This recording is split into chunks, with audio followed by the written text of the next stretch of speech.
to Jesus. You look to Jesus. Just look to Jesus now.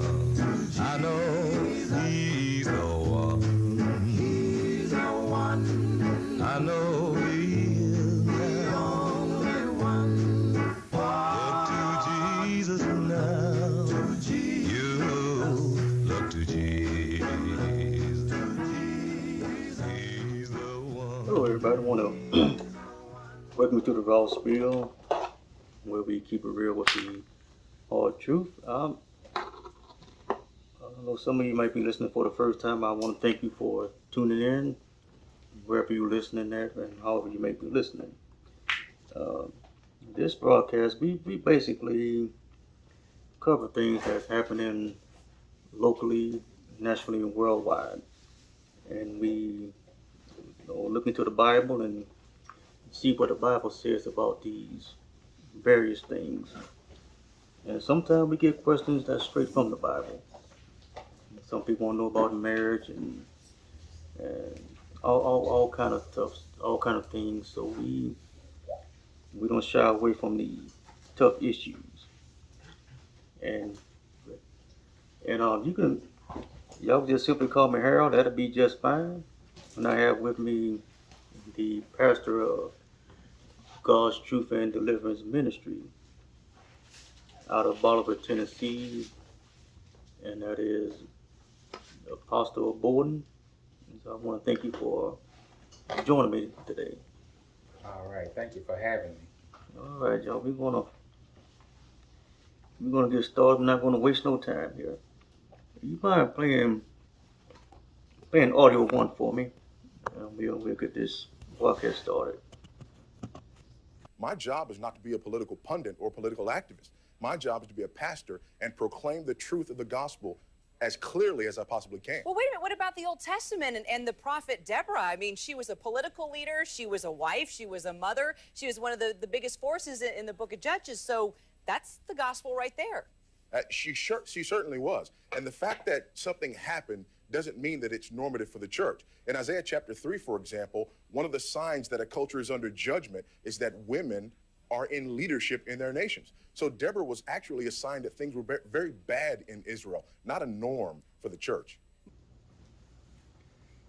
And that caught my attention. He said when the women are in leadership, the culture is under judgment. Now, before anybody play this male chauvinist card, I'm gonna tell you a little bit about myself. Me, I follow politics very closely. You could say I was a conservative. So there was a time when, y'all remember Obama and McCain was running for president. And, McCain chose Sarah Palin. Everybody was worried about if McCain get elected, he might not be able to finish. That means Sarah Palin got to take over. And y'all hearing it from me. Me personally, I was fine with that. I would have been fine if McCain became president, he couldn't finish it, and Sarah Palin took over. Y'all hearing it? Yes, I was fine with that. Why? Because she was a conservative.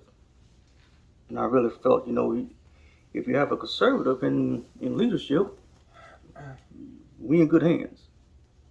That's until I heard this pastor mention Isaiah 3 and 12. I said, I got to change my mind on this here. So, and today's time, and that interview happened during that campaign. And I just heard that maybe just a month or two ago. And we have, and that's still relevant today. We have Kamala Harris is the vice president, and I know people are itching to have her lead the way. And I'm telling y'all, you might want to be careful what you ask for. And me, if Hillary Clinton was a conservative woman, I would have been fine with seeing her as the president. But no, clearly she wasn't. So and this is something I asked you, Apostle. I know I asked you this off air after I heard that comment. Do you feel that, America, are we in Isaiah 3 and 12 now? We have women that are mayors, women that are governors, and we have Kamala Harris is just poised to take over.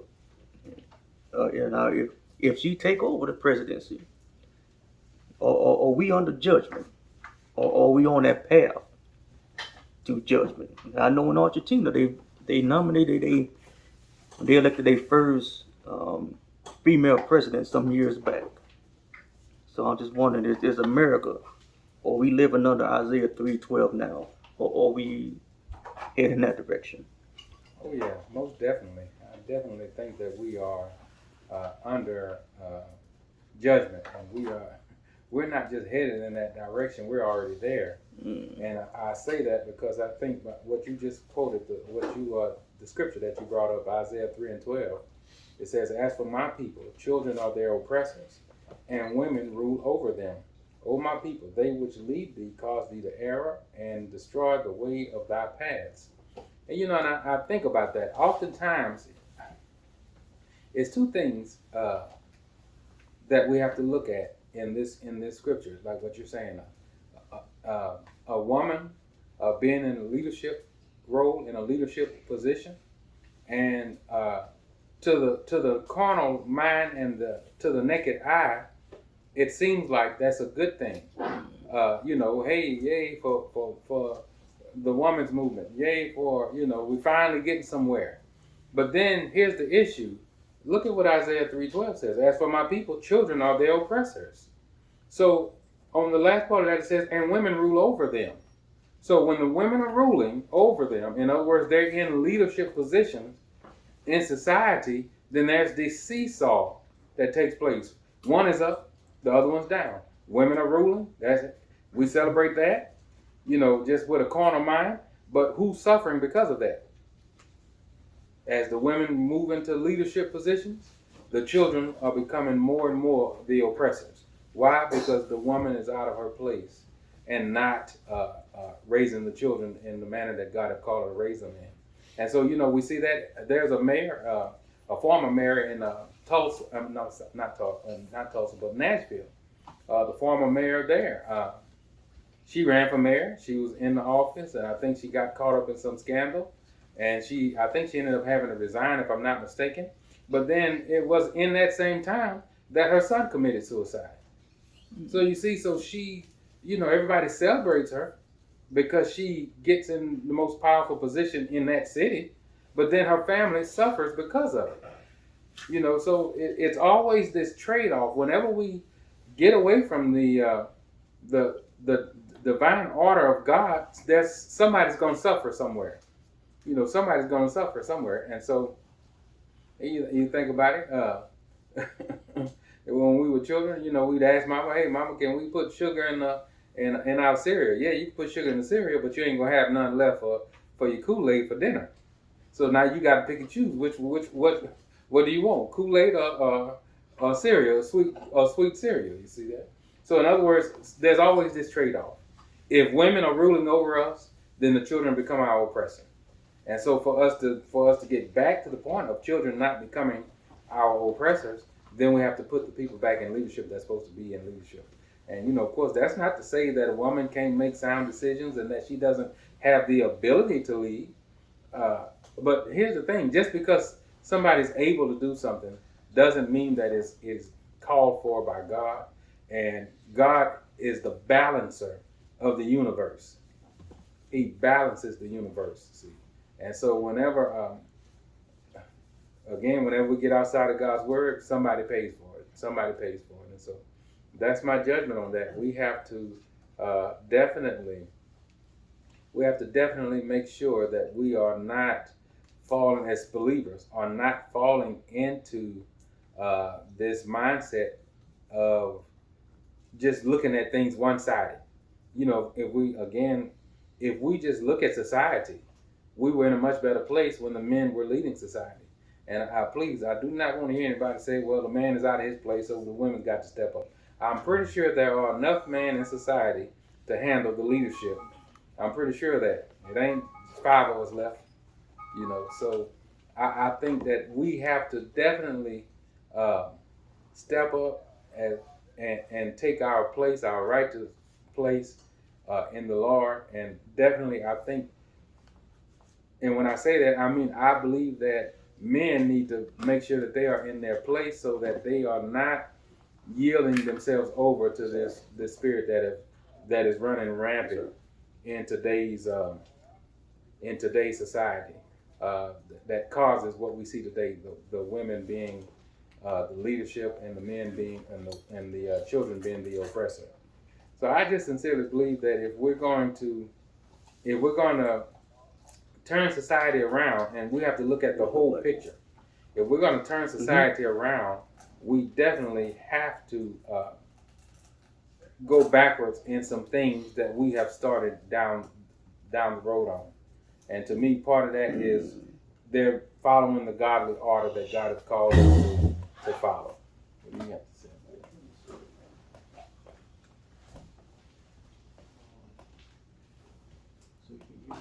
It's just funny that you're talking about this. I was just talking with a sister just a few days ago, and this very thing came up about, how important it is for men to be in their position and how we see the example of that in our home. And I think we were talking about, like how important it is for a father and a mother to be present, but even more so, how important it is for the father and mother to be in their proper roles, because that dictates to the children what the true structure of the family is. And we were just talking about it. I think society has gotten far away from the ideal, but it doesn't make it any less right or appropriate for what brings about the best results in family or in society, in our community, when a woman knows her place and stays in that place, accepts her role, then and I think we might have mentioned it last week. Like it takes a real man to help a woman come to that place of being a woman or presenting herself as that, if that makes sense. When a woman is around a real man, it's almost like by default, by nature, she can't help but be who God made her. She can't help but be a woman. And when she gets away from that, which, I just from my own experience and just from observation of life, you see women have to fight their true nature to get from under the authority of a man, from following his lead and getting out of her own place. But it turns things upside down when that happens. It confuses things. You have the man, especially a man who knows he's a man. He knows he's supposed to rule. He knows he's supposed to lead, and he's not backing down. And so when that woman is not in her proper place to allow him just to be who he is and to follow that, it kind of turns things upside down. And like you said, it doesn't mean that she's not capable of making good decisions, because obviously she's his help. So we know that she's capable, but oftentimes we just get it mixed up, and the woman is trying to operate in a role that she's not meant to operate in. And I think just an example that I was using and talking to another sister about, having on a pair of shoes. You have your pair and he has his pair. The only way you can fight is if you're trying to get in his. If you're only trying to put your shoes on, then there's nothing to fight about. Put yours on, and you let him put his on whenever he's in the time that he chooses to put them on. But oftentimes we find that this struggle comes about because people have gotten out of their roles.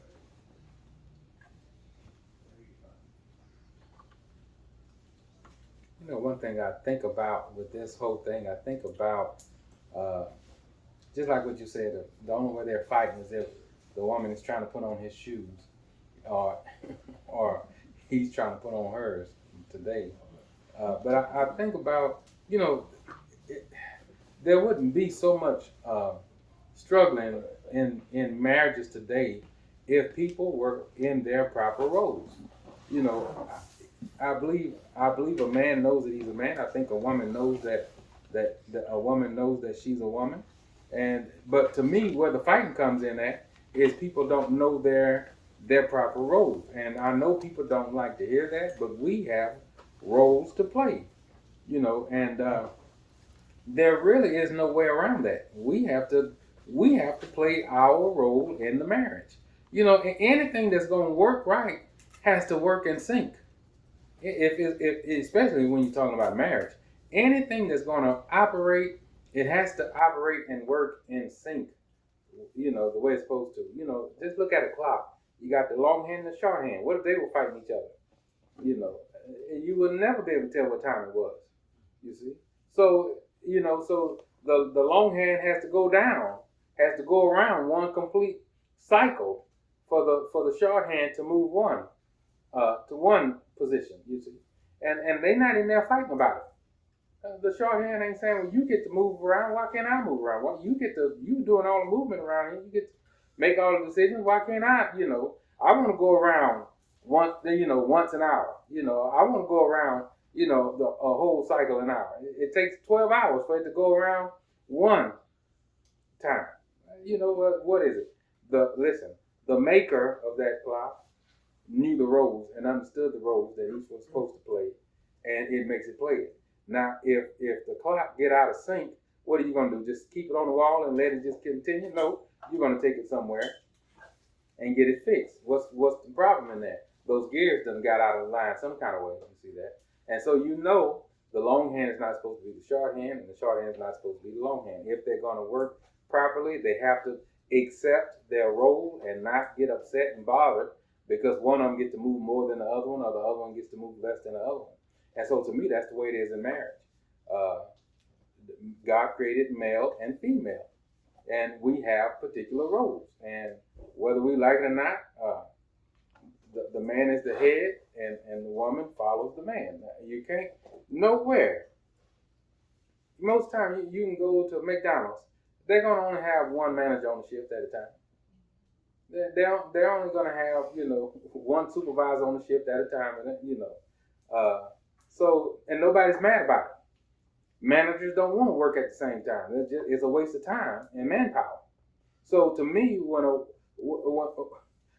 woman is wanting to be the shift leader, it's a waste of time. No doubt, I sincerely believe that women can be wise. The Bible calls them prudent, but you have to be prudent in your position. You have to be prudent and wise in the things that God has called you to be in. You're not going to be able to fit in my shoes and dictate the way I do things. It pulls you out of your nature. So to me, the best thing to do is to find out what your role is according to the Bible and play that position. Don't try to be something that you're not, because all it does is it pulls you out of your nature, and as we discussed before, it makes you less attractive. Oh yes, and that number is 888-627-6008. You want to get on the air? That's 888-627-6008. info@therawspill.com is the email address to contact us. That's info@therawspill.com. So I guess we pretty much conclude that we said we are under that Isaiah 3:12. So all you out there that's, again, I tell you, that social media is something else. I know when Biden had his inauguration, he got sworn in, everybody's just more concerned about what Michelle Obama had on. They worried about, I guess, the first vice president of color, whatever. Her mama is Indian. Her dad is Jamaican. So I don't know where y'all. She ain't from Mississippi. She ain't got no Mississippi, Texas roots. So I don't know why y'all. I guess don't ask. That's girl power. She got y'all skin tone. So close enough. Yeah, that's. We'll take it. Yeah, so that's what that's all about. But as what you read here, you see, you sound like you want to push God's judgment. So I'm telling y'all, you got to be careful what you're asking for. So maybe He give it to you. You're not gonna like what you're gonna get. Yeah, you got anything else y'all want to add before we get to this second half here? So we're talking about women in leadership. Right. You know, I just think that oftentimes, you know, when people get out of their place, uh, it adds something to them that should not be there. It changes their personality, you know, and it makes them and changes their nature. You know, the other day I had some people come out to the house. They were working for a particular company and they were out there to do some type of survey. And it was a man and a woman, and the job, you know, it was like a manly job. I'll just put it that way, almost like construction type stuff. And it was a man and a woman that came up, and you know, the woman got out of the truck and just kind of real boisterous. Hey, what can we do for you, Mr. Bolden? You know, and I answered, and the man he just stayed in the truck for a little while. And then he got out and he walked around the truck and to the back of the truck, and he shook my hand and introduced himself. And it was very clear to me that he was just sick and tired of the foolishness. You know, it's like that was just very clear to me.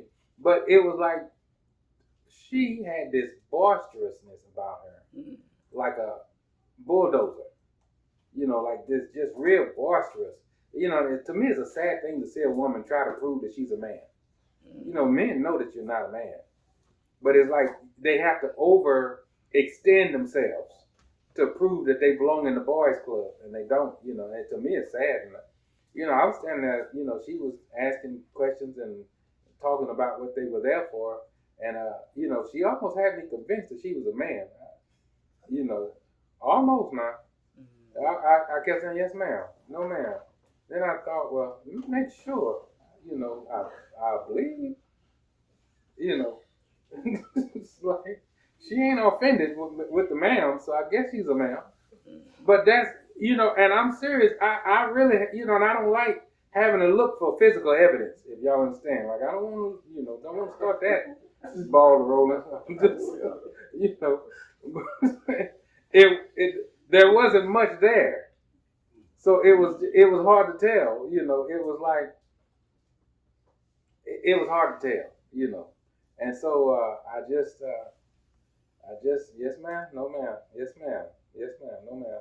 You know, and I just had to keep, you know, well, she ain't corrected me yet, so I guess it is a ma'am. But but what threw me off was the nature. What threw me off was the boisterousness and almost like she was ready to play tackle football or something. You know, that threw me off, and I thought, you know, what a shame, because your coworker know you're not a man. You know, and it just seemed like he was just done. You know, I'm gonna just let you gonna handle it all anyway. I mean, he got out of the truck, introduced himself, and that was it. And he didn't ask to do nothing. He was just letting her handle it, and she was more than happy to handle it. And then I think, but this same woman, she'll go home and act like she don't know how to cook, act like just home life is too much. This is too much. This is stressful. You know, and to me, I think it's a shame that we live in that era. And I know people have an issue with it, you know, and things like that. But the Bible makes it clear that women are not supposed to be in leadership roles. You know, so that was Body Barkham that we played, right? Right. And so in that clip, if I'm not mistaken, well, in a latter part of that clip, I don't know, I can't remember if it was played, but in part of that clip, one of the women that he was on the program with brought up Deborah, the prophetess, and I just want to say that because that's what people are saying. You know, when they're bringing down Deborah, that's the first one they pull out of their head when it comes to women in leadership. Well, what about the prophetess Deborah? Now, I just want to say this before we move on, so we can debunk the foolishness. You know, that's the reason why, brothers and sisters, the word has to be rightly divided. You know, and so if you don't mind, I want to go real quick, real briefly to the book of Judges, and I want to see what exactly what role did Deborah play?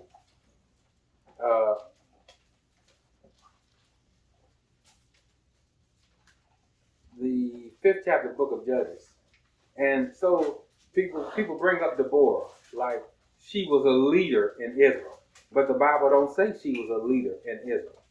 She was a judge, but that did not make her a leader in Israel. So, but they bring her up like she was the shepherd of Israel and God put her there. She was a prophetess. Not only, and she had a husband who she was answering to. And I just want to so in the fifth chapter of the book of Judges, after God had delivered the children of Israel out of the hands of their enemies, they began to sing a song, her and Barak. Now notice, they were judges together. They were judges at the same time, and they were together. And so, the fifth chapter of the book of Judges, I'm going to start reading. At verse 12, and this is part of the song. It says, "Awake, awake, Deborah. Awake, awake, do what? Utter a song. Sing a song. What, lead the people? Is that what it said? She was there to inspire, not to lead. Utter a song. But what does the rest of that say? Arise, Barak, and do what? Lead. So who was the leader of Israel at that time? Barak was the leader. Everybody see that now. Deborah was there for inspiration. Barak was there to lead. So it says, lead thy captivity captive, thou son of Abaniam. Then he made him that remaineth have dominion over the nobles among the people. Everybody see that? Then he made him that remaineth have dominion over the nobles among the people. The Lord made me have dominion over the mighty. That's Barak. Everybody see that? So we don't have to bring up Deborah and try to make her the president of Israel at that time. She was there to inspire. And inspiring is not the same as leading. Barak was the leader. This is one of the only times you see in the book of Judges that two people are judges at the same time and in the same manner. So if the woman was going to be the judge, then God said, okay, I'm going to have a male judge to keep order. You see that? God never goes against his word. If he tells us in the Bible that it's a shame for a woman to speak in the church, there ain't nowhere in the world he's going to call a woman to be a pastor or a leader in the church. There was nowhere in the world. She was there to inspire. The same way Moses' sister inspired, Miriam. She was a prophetess, but Moses was the leader of the people. And you think about it, Miriam was older than Moses. She had to take care of Moses. But her age didn't mean a thing because she was a woman and Moses was the man, and God called Moses to lead. And so that's what I want to point out there. Because people, I'm telling you, every Jezebel in the world tried to pull up Deborah and make her be something that she was not. She was there to inspire. The Lord, she sang the song, I'm supposed to sing. I'm going to utter a song, not lead the people. Barak was the leader, you see. So I just wanted to point that out so that we don't get that misconstrued. Oh yeah, that number again is 888-627-6008. I think this would be a good good segue to our second half here. If you don't mind, could you play audio 2 for me? This breaks all sociological orders of the culture we're living in now. Because we are raising up women to be men.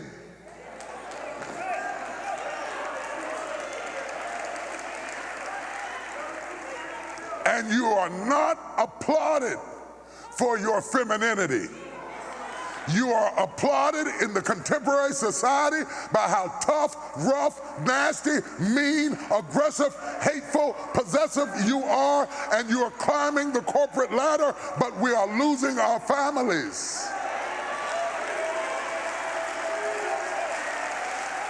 I know you can buy your own car. I know you can buy your own house.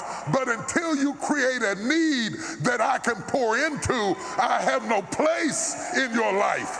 So stop coming home bragging to me about how much you don't need me and wonder why I shy away. Oh, y'all ain't gonna talk back to me this morning.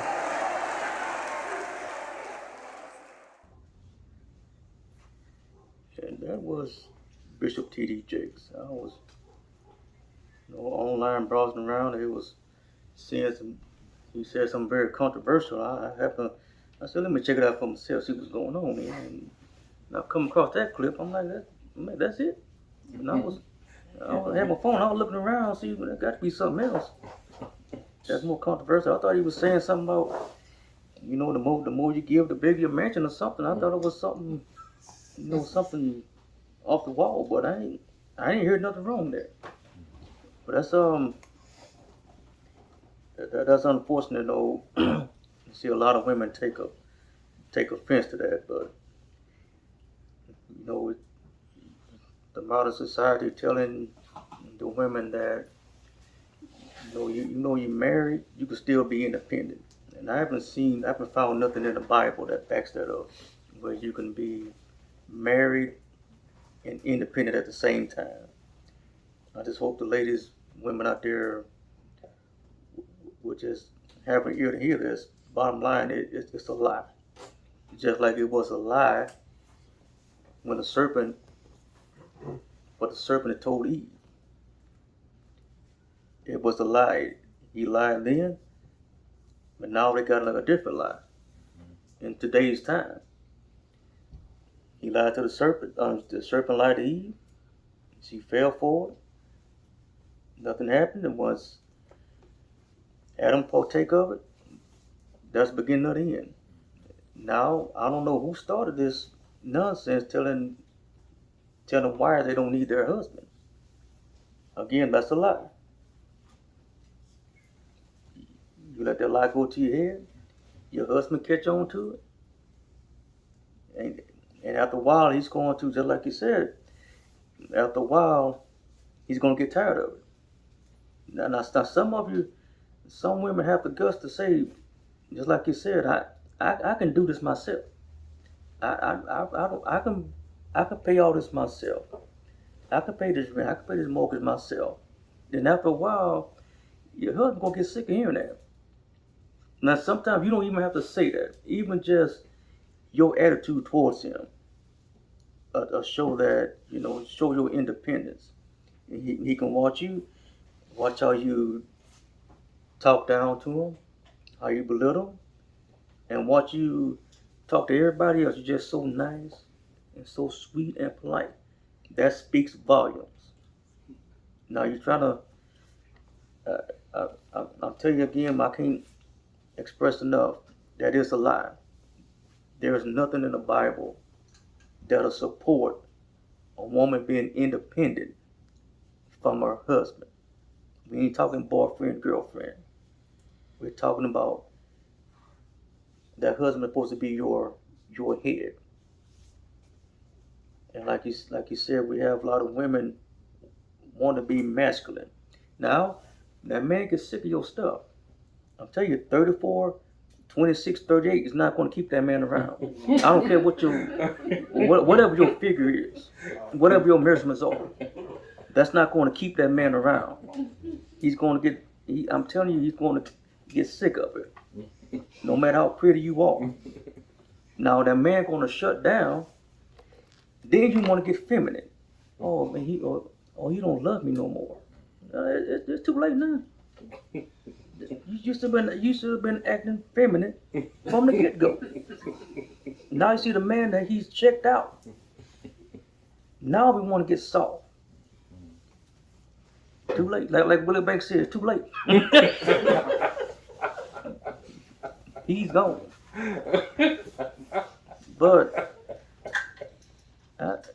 I'll let you take it from here, because I'm telling y'all, J.D., she didn't say nothing wrong. If you're bothered by that, that's because you're living it. You're being masculine. So I'll let you take it over from here. I tell you what, Brother Harold, it's amazing to me. Everybody was whoop-de-wooing T.D. Jakes up with the Woman Thou Art Loose conferences. Every woman in the world loved them some T.D. Jakes with that Woman Thou Art Loose. And now these same women, they come back around and all it takes is there's got to be balance.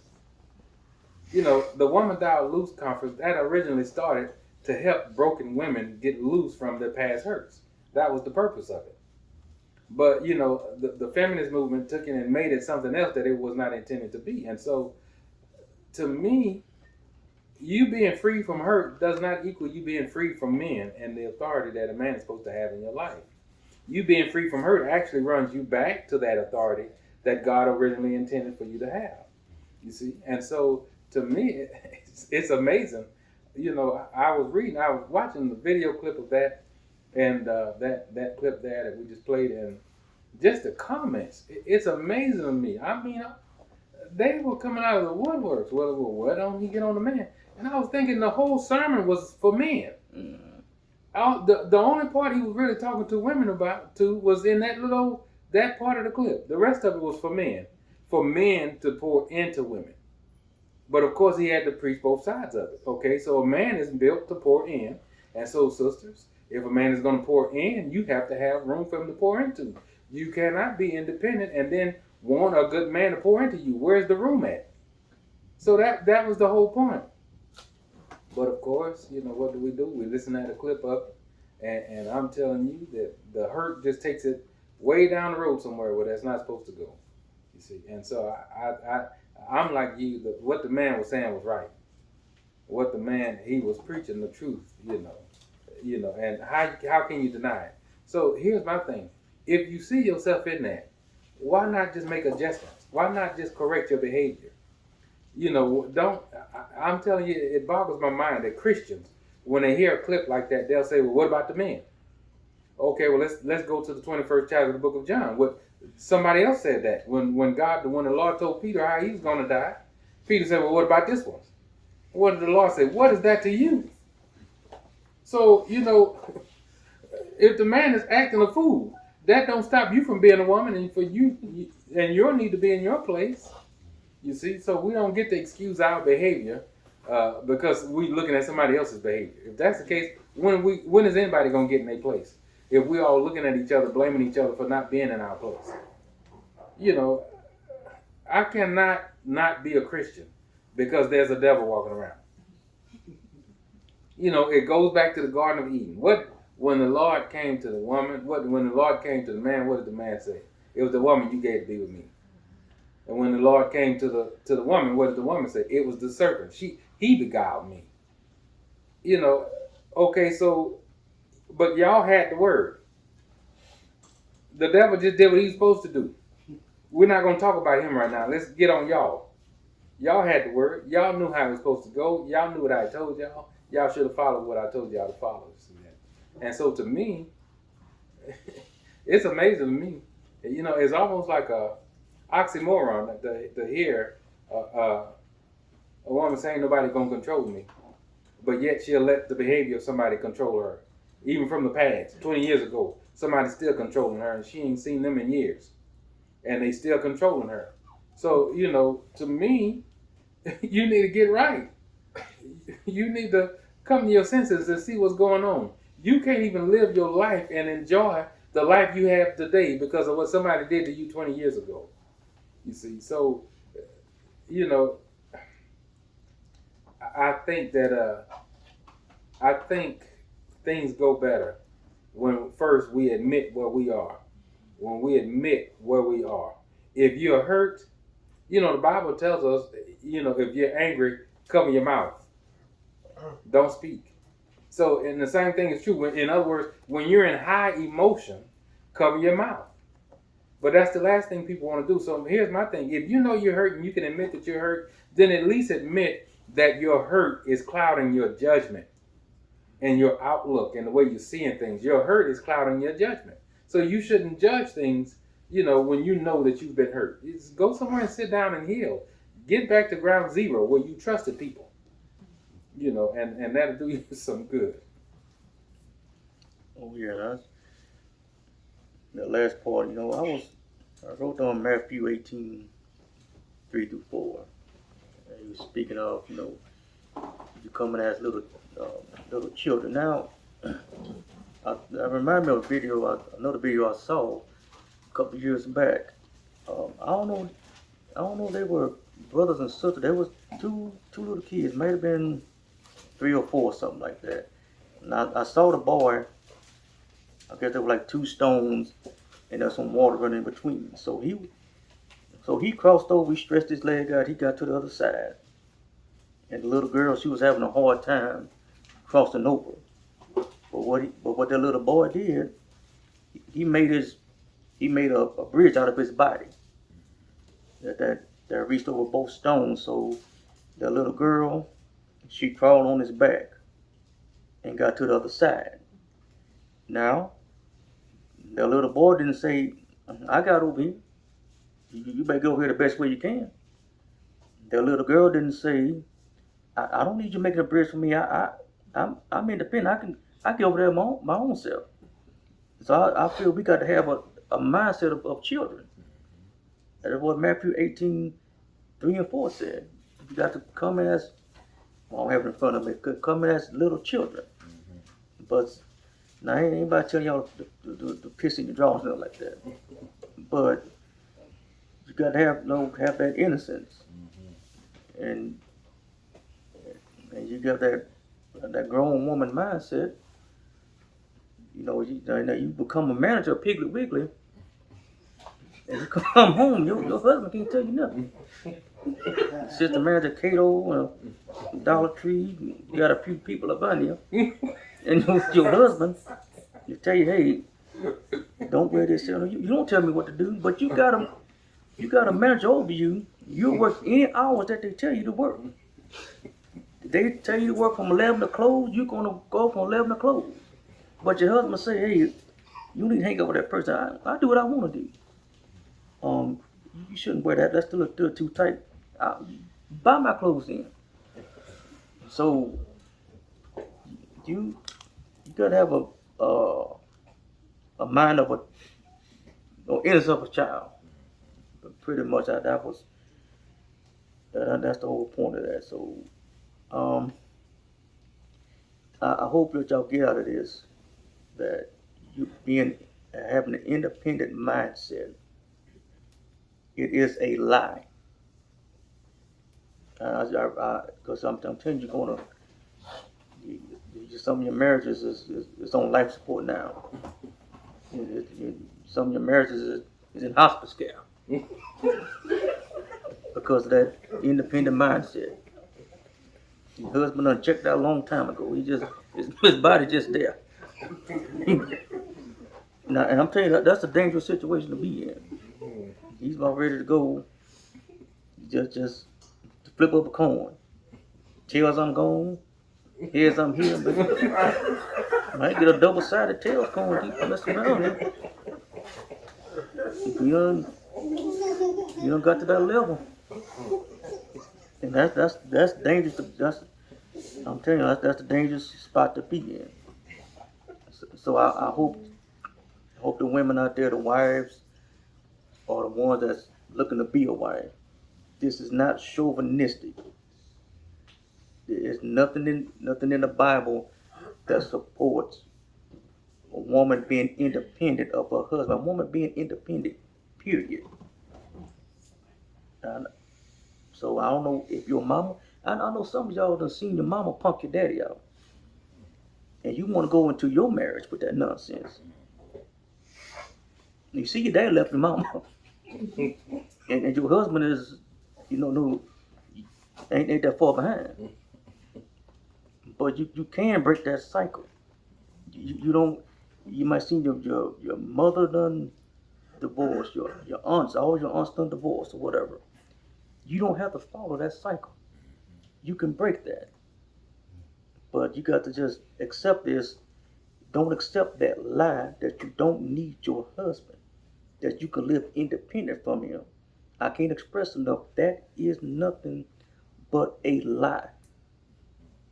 As soon as y'all wake up and understand that and get this mindset of children, man, y'all, I think you'll be in good hands and stay under the umbrella of your husband. And I think you'll be just fine. It's my humble opinion, y'all.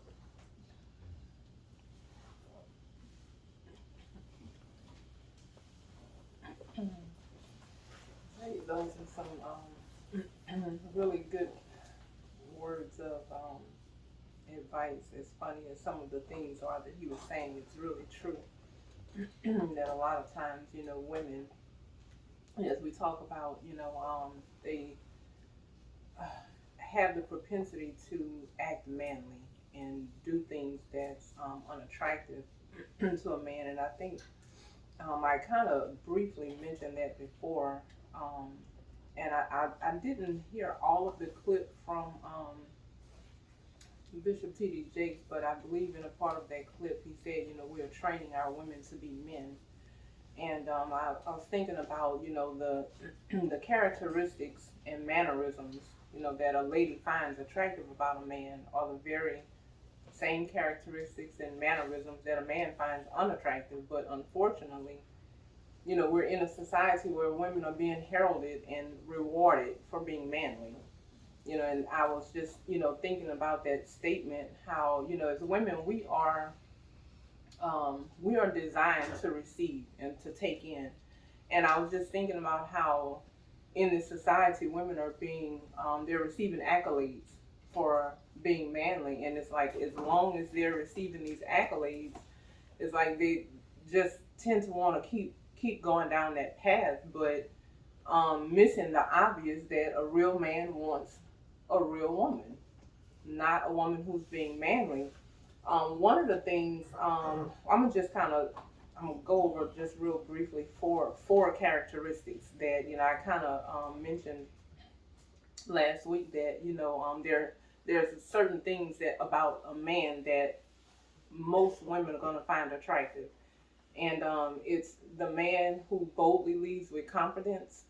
He speaks with authority, commanding respect with his voice and his presence.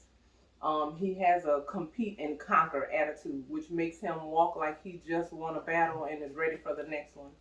And he's an independent and responsible provider. And I was thinking about that, how these things that we as women find attractive in a man. And I was just kind of thinking a little further about how women can try to, or they display these same characteristics in the workplace, in leadership positions, in the home. Unfortunately, it happens, all throughout society in different ways, and how it has the exact opposite effect.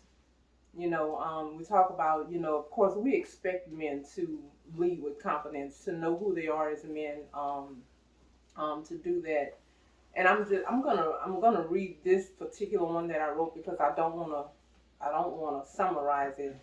Talking about a man leading with confidence, but a lady's humble confidence outside of a man balancing it turns into arrogance because she is forced to act outside of her sweet nature when she takes on the heavy load of decision making that weighs her down emotionally, which turns her into working overtime to prove that, quote, anything you can do, I can do better, to all the men around her who can do her job effortlessly. And so you find women on the job, in sports, in church, in government, or in the home, and because she's taken on these manly characteristics of trying to lead and be in a position that she's not supposed to be in, it puts her in a place of basically competing against that man. When it's like, I think every woman should have a certain level of confidence, but I know myself that confidence that the woman has comes from her being attached to the man that she's supposed to be attached to. And when she's attached to him, she doesn't compete with him. She works to enhance him and to support him. And so you see just in that example, how a woman, in which, a lot of women, we hear these things about, this women power and, all of that foolishness as if that's a sign of confidence. But the true confidence comes from that woman really being attached to the man the way she's supposed to. Because again, you can't be around a real man and not act like a lady. It's nearly impossible. You have to fight your true nature for that not to happen. And I'm just gonna, I guess, say just one other thing I want to share about that. When I was talking about, we're in a society that rewards manly women, and she's rewarded with birth control. so she can take away the man's choice to be fruitful and multiply. She's rewarded with education so she can prove that she's smarter than him. She's rewarded and taking away his ability to lead her because she thinks she knows better.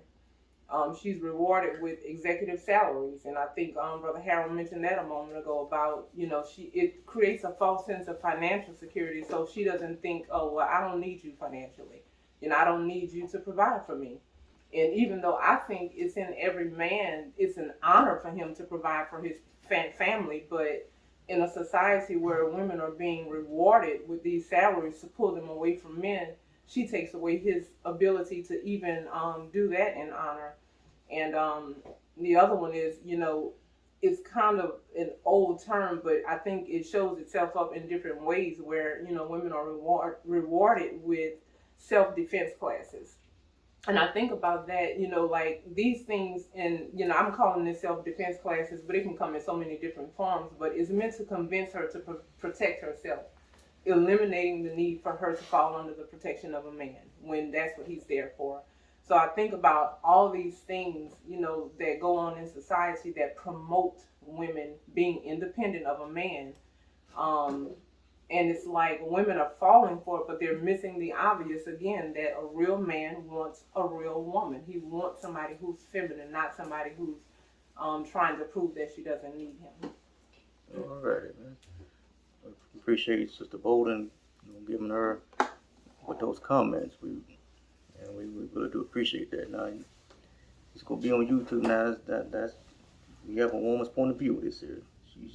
She's not held hostage to nothing. We ain't got no teleprompters. She's not reading off of her. She's here on her own free will. So everything's all right there. Apostle, we're gonna get ready to wrap up here. We go. If you don't mind giving out the website for those you might be thinking, what about the men? Okay, you got a website for you that you can listen to, and then you go to his YouTube page and all that good information. You can get the final words and the website to your videos. All right, yeah, I pray that everybody here with an open ear and an open mind about what was being discussed tonight concerning the roles of men and women and what God has called for, not what I call for, but what God has called for. And so, just let the Lord heal you, and don't take on, if we're going to be believers, just go by what the Word says. Go by what the Word says. That's really the bottom line. If you are a Christian woman, you ought to go by what the Word says. So our website is www.onetruth.tv. That's www.1truth.tv. Of course, our YouTube channel is youtube.com/Hawk Bolden, HAWKBOLDEN. There you'll find plenty of videos where I'm addressing men and women. Yes, you can also go to the Raw Spiel on YouTube and subscribe. And again, we hope you got something out of this. And the point is just stay in your lane. That's all you got to, pretty much how I would summarize it. Stay in your lane. Don't follow this lie that society's feeding you. What's in that Bible? That's old. It's been there long before any of us was born. But it is still effective for today's time. And again, I appreciate everyone for listening. I really hope you got something out of it. I don't know, but I know I get something out of it every time we get on there. Thank you all for tuning in to the Raw Spiel. Until next time, God bless you.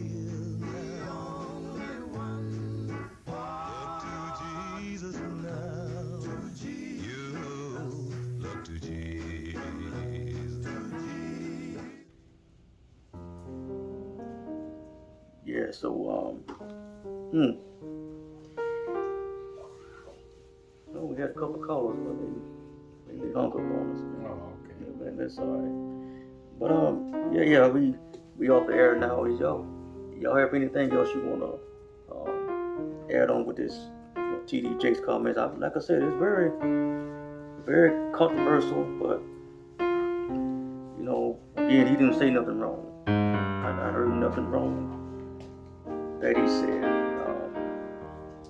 I can tell you many times I've said in church, heard messages, it sound like I see myself in it. But I can tell y'all, I ain't getting mad or upset. Now that sword hit me in the chest. I'm like, ooh, okay, well I need to. That's me. I ain't want to fight the preacher because he said something that I might be doing. I hear it. I'm like, oh goodness, I need to fix that. I think that's the mindset people need to have. Don't get all mad. Don't want to support the man. Don't want to give him the dollars. Nah, it's just like I said. That's if you find yourself in that word. Just do better. That's opportunity for you to change your ways. Don't get mad because he pointing out what you're doing.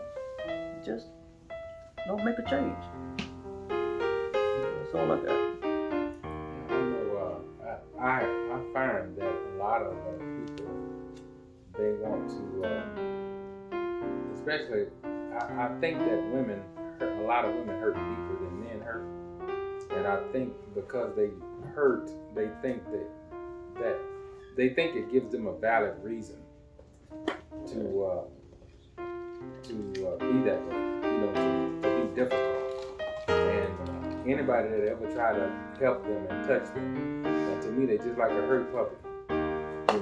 Somebody done hurt them, done punched them, or did something to them, and then they get a new owner, and the new owner is coming with a handful of dog food for them, and they backing off and growling and ready to snap and bite because all they see is a hand, and so to me, it's a dangerous thing when the devil done trained you to bite the hand that feeds you, to snap at the one that's trying to hurt you, or the one that's trying to help you. I've run across that several times, just over the years.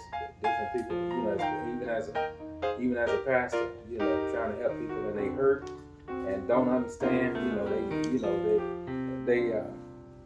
They feel like you're picking on them versus trying to help them.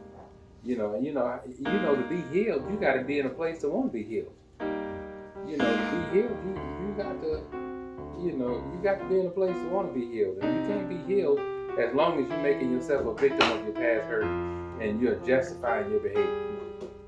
It's amazing to me to see, since we're talking about that, this particular thing, to see women go through the same thing over and over again.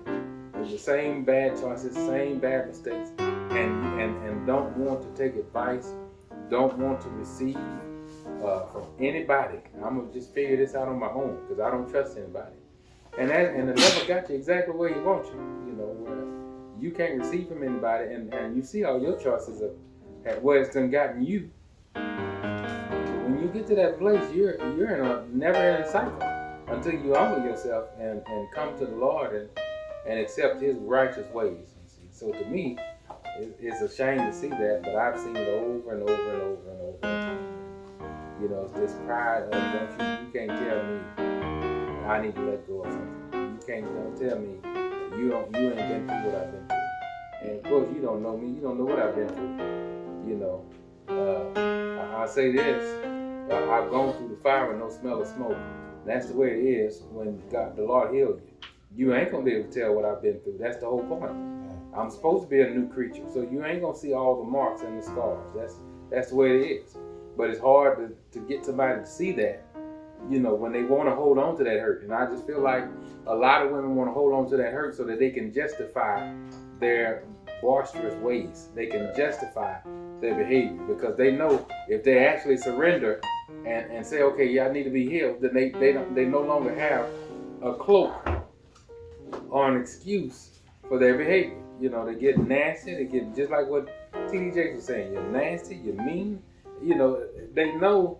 Okay, so if I let go of this, then I can't be nasty and mean anymore. I have no excuse to be that way anymore.